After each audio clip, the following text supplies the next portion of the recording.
టీడీపీలో ముఖ్యంగా తెలుగుదేశం యువ నేతలకు కనిపిస్తున్నటువంటి ఏకైక ఆశా కిరణం నారా లోకేష్. రాబోయేటువంటి రోజుల్లో నారా లోకేష్ ఆంధ్రప్రదేశ్ ముఖ్యమంత్రిగా ఖచ్చితంగా బాధ్యతలు చేపడతారు అనేటువంటిది తెలుగుదేశం యువ నేతల నమ్మకం, సంకల్పం. ఇంకా తొందరేముంది, ఇప్పుడే తొందరేముంది అనేటువంటి వాదన వినిపిస్తున్నటువంటి ఈ నేపథ్యంలో ఇప్పటికే షాడో సీఎంగా నారా లోకేష్ వ్యవహరిస్తున్నారు అనేటువంటి ఓ రకమైన ఆరోపణలు, విమర్శలు ఎదుర్కొన్నటువంటి తరుణంలో ఆంధ్రప్రదేశ్ సీఎంగా రాబోయేటువంటి రోజుల్లో నారా లోకేష్ బాధ్యతలు చేపట్టడానికి సరైన రీతిలో తయారయ్యారా, తనను తాను నిర్మించుకున్నారా, ఇంకా డెవలప్ కావాల్సింది ఏదన్నా ఉందా అనేటువంటి దానిపైన డీటెయిల్గా డెప్త్గా డిస్కస్ చేద్దాం రాజకీయ విశ్లేషకులు సీనియర్ జర్నలిస్ట్ లలిత్ కుమార్ గారితో. సార్ నమస్తే. నమస్తే సార్. మొదట్లో బాడీ షేమింగ్ చాలా ఎదుర్కొన్నారు నారా లోకేష్. తర్వాత తనను తాను మోటివేట్ చేసుకొని తనను తాన్ని రోల్ అవుట్ చేసుకొని ఒక షేప్ అవుట్లోకి వచ్చి సవాల్ విసురుతున్నారు ప్రత్యర్థులకి. ఆఫ్టర్ యోగళం తర్వాత ఇది దావోస్లో నారా లోకేష్ ప్రసంగాన్ని చూసిన తర్వాత ఇక ఆంధ్రప్రదేశ్ సీఎంగా బాధ్యతలు చేపట్టమే తరువాయి అని చెప్పి వాళ్ళ అభిమానులు అంటున్నారు. విశ్లేషకులు కాస్త ఆగుదాం అనుకుంటున్నారు. ఓవరాల్గా తన డ్రాబ్యాక్స్ ఏంటి, తన ప్లస్ ఏంటి? ఇక్కడ సాధు మొదటగా మనం ఏం చెప్పుకోవాలంటే, గత 5 సంవత్సరాల జగన్మోహన్ రెడ్డి పాలనలో భవిష్యత్తులో నాకు ప్రత్యర్థి ఎవరు అని జగన్మోహన్ రెడ్డి నారా లోకేష్ని సెలెక్ట్ చేసుకొని జగన్మోహన్ రెడ్డే తన ప్రత్యర్థిగా నారా లోకేష్ని తయారు చేసుకున్నాడు.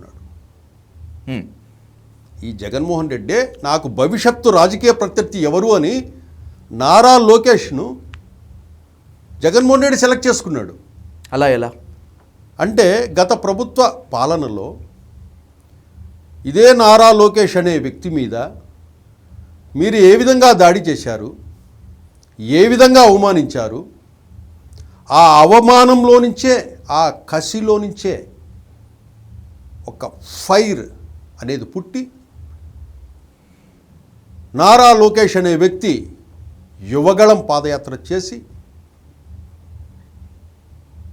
ఇదే ఎక్కడైతే ఓడిపోయాడో మంగళగిరి నియోజకవర్గంలో దాదాపు 90,000 పైచిలకు మెజారిటీతో గెలిచి ప్రూవ్ చేసుకొని ఇప్పుడు రాటుదేలి దాదాపుగా ఆంధ్రప్రదేశ్ రాష్ట్రానికి టీడీపీ పార్టీకి ఒక బలమైన నాయకుడిగా, ఆ పార్టీని నడిపించే నాయకుడిగా 70% ఫుల్ఫిల్ అయ్యాడు నారా లోకేష్. ఇంకా రిమైనింగ్ 30% ఉంది. ఆ 30% కూడా 1 ఇయర్ లోపల కూడా అది కూడా కంప్లీట్ చేసుకుంటాడు.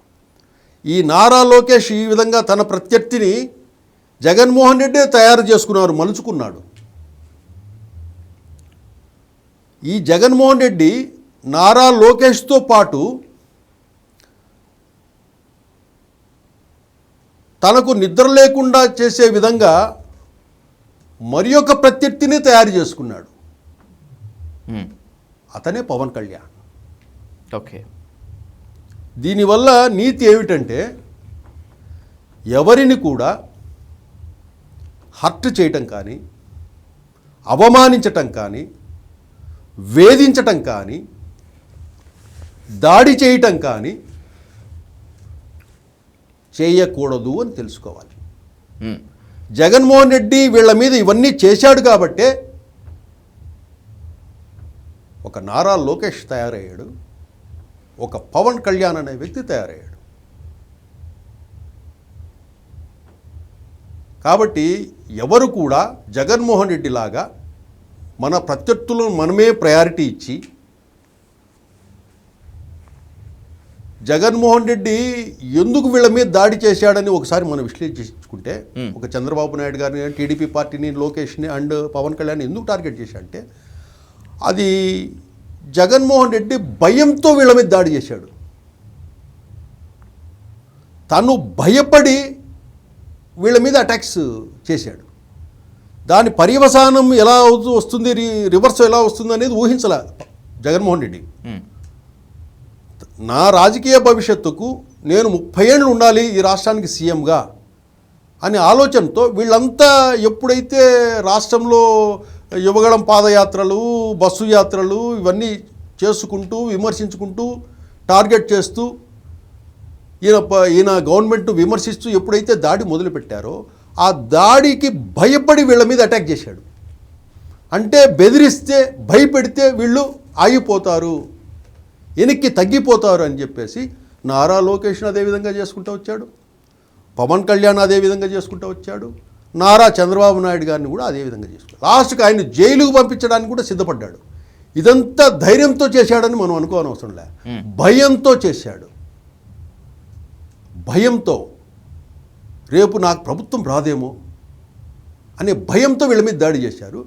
ఆ దాడులు ఇవన్నీ కూడా ఏమయ్యాయంటే ఒక్కొక్కరిని ఒక శక్తివంతులుగా తయారయ్యారు. ఇతనేమనుకున్నాడు, నేను వీళ్ళ మీద దాడి చేస్తున్నా, నా ప్రత్యర్థులు వీళ్ళే కదా, నేను ఏం అటాక్ చేసినా కూడా నన్ను ప్రపంచం సమాజం చూడటం లేదులే అనుకున్నాడు. కానీ జగన్మోహన్ రెడ్డి ఇదే సమాజం నేనేం చేస్తున్నానని చూస్తుంది అని కానీ గమనించలేకపోయాడు.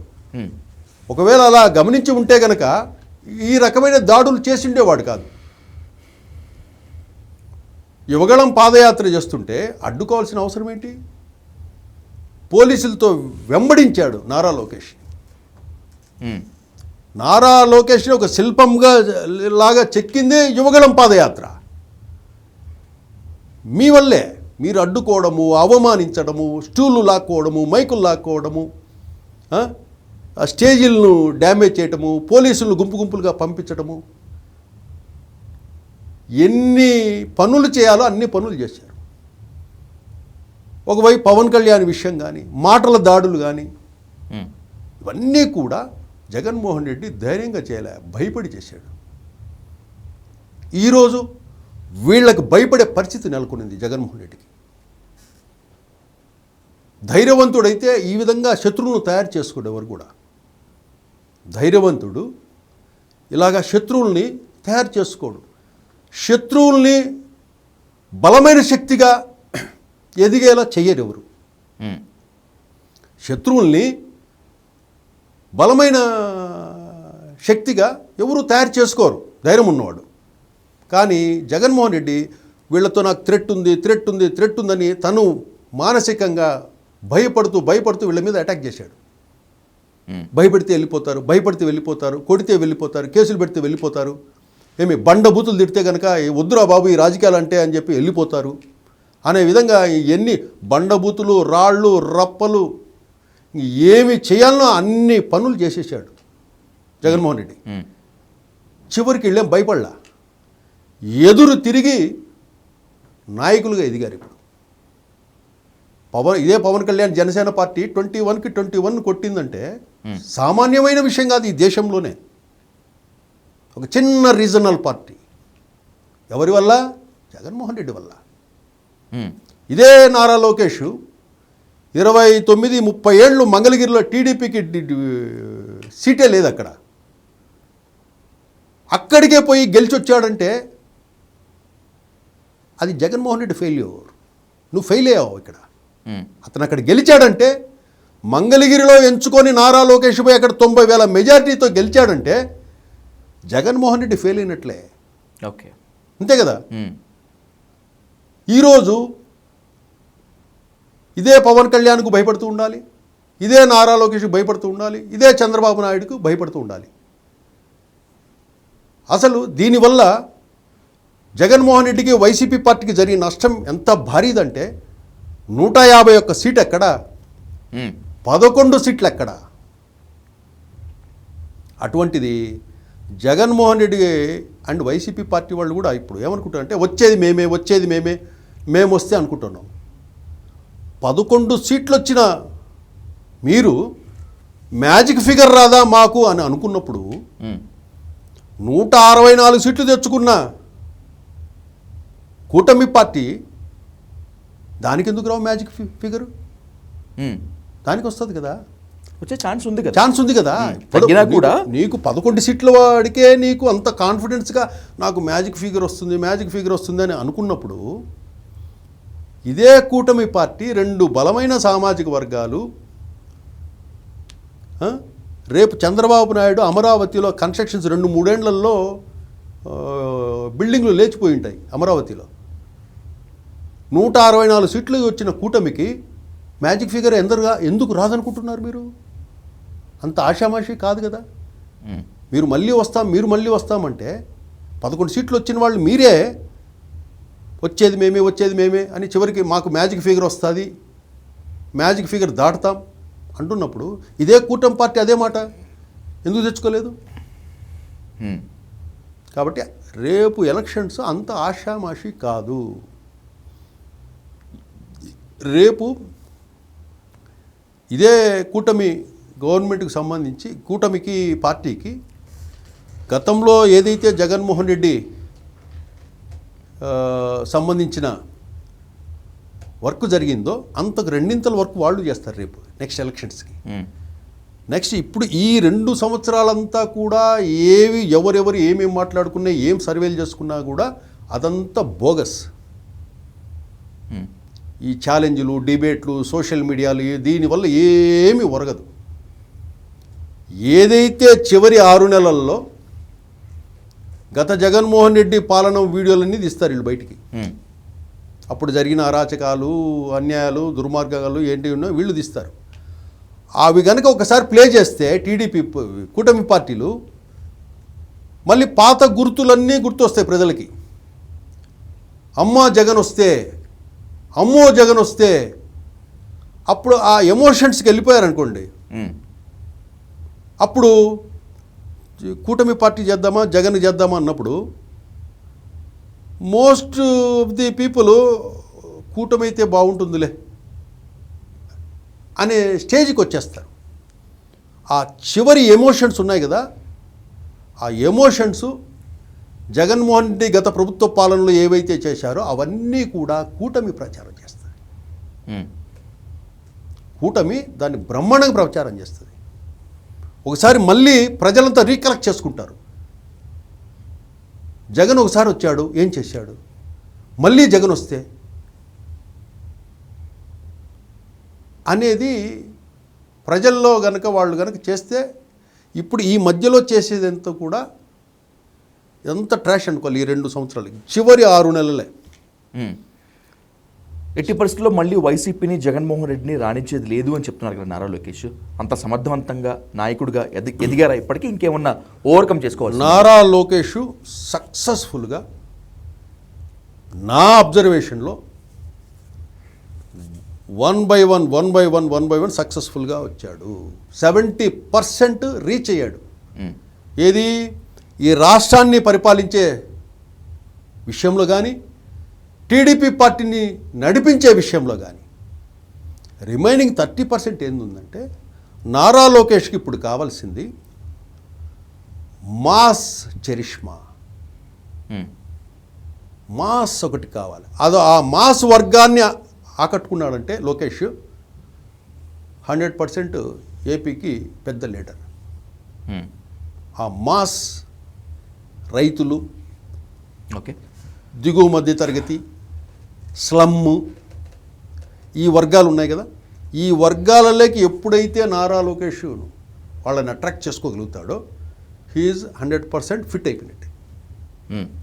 ఇప్పటి వరకు లేడీస్ కానివ్వండి, స్టూడెంట్స్ కానివ్వండి, అట్లాగే ఉద్యోగస్తులు కానివ్వండి, అంటే ఇక్కడ కులాలు మతాలు ఇవన్నీ కాకుండా వీళ్ళందరిలో కూడా సక్సెస్ఫుల్గా నారా లోకేష్ని యాక్సెప్ట్ చేశారు.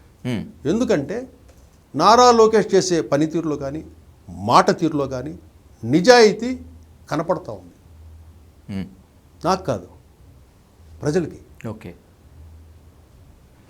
ఇతను నటిస్తున్నాడా, మామూలు రాజకీయ నాయకులు చెప్పేటప్పుడు నటిస్తున్నారా యాక్షన్ చేస్తున్నారా తెలిసిపోద్ది ప్రజలకి. వాళ్ళ బాడీ లాంగ్వేజ్ కానీ వాళ్ళ చూపుల్లో కానీ వాళ్ళ మాట తీరులో కానీ చెప్పేస్తారు. ఆ కాన్ఫిడెన్స్ అనేది క్రియేట్ చేసుకున్నాడు లోకేష్. అదొక ప్లస్ పాయింట్. ఇంకా రిమైనింగ్ ఈ మాస్ చరిష్మా ఎప్పుడైతే ఈ 1 ఇయర్లోగా ఏదైనా తను గెయిన్ చేసుకుంటే రాబోయే రోజుల్లో స్టేట్లో ఒక పవన్ కళ్యాణ్ లాగా టీడీపీ పార్టీకి తయారైపోతాడు. అది మాత్రం మనం ఘంటాపదంగా చెప్పచ్చు. ఏదేమైనా కూడా వీళ్ళు దాడులు చేసుకోవడం వల్ల, మాటలు మాట్లాడుకోవడం వల్ల, ఇతరత్ర వ్యవహారం వల్ల వైసీపీ ఓవర్ కాన్ఫిడెన్స్తో ఉంటే వైసీపీ పిక్చర్లో ఏంటి మా పరిస్థితి అని వీళ్ళు కనుక్కోవాలి. వీళ్ళు ఓవర్ కాన్ఫిడెన్స్తో ఉన్నారనుకోండి, మళ్ళీ దెబ్బ పడుతుంది. ఆ వచ్చేది మేమే ఇది చెప్పుకుంటూ సంతోషపడడం కంటే మీరు చెప్పొద్దు, వర్క్ చేసుకుంటూ ఉండాలి. వచ్చేది మేమే అని ఎప్పుడైతే చెప్తుంటారో మీరు శత్రువుకి అలర్ట్ ఇస్తున్నట్లు.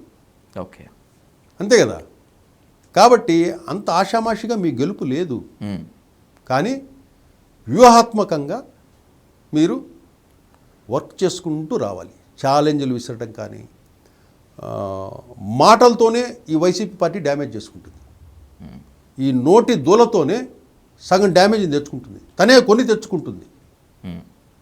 అదొకటి కొద్దిగా కంట్రోలింగ్గా ఉంటే కనుక వైసీపీ పార్టీకి అవకాశాలు మెరుగుపడవచ్చు. ఓకే, ఐదర్ కూటమికి కానివ్వండి, దీనికి కానీ వీళ్ళకి అవకాశాలు మెరుగుపడే అవకాశం ఉంటుంది. Right. Thank you so much Lalit గారు. Thank you.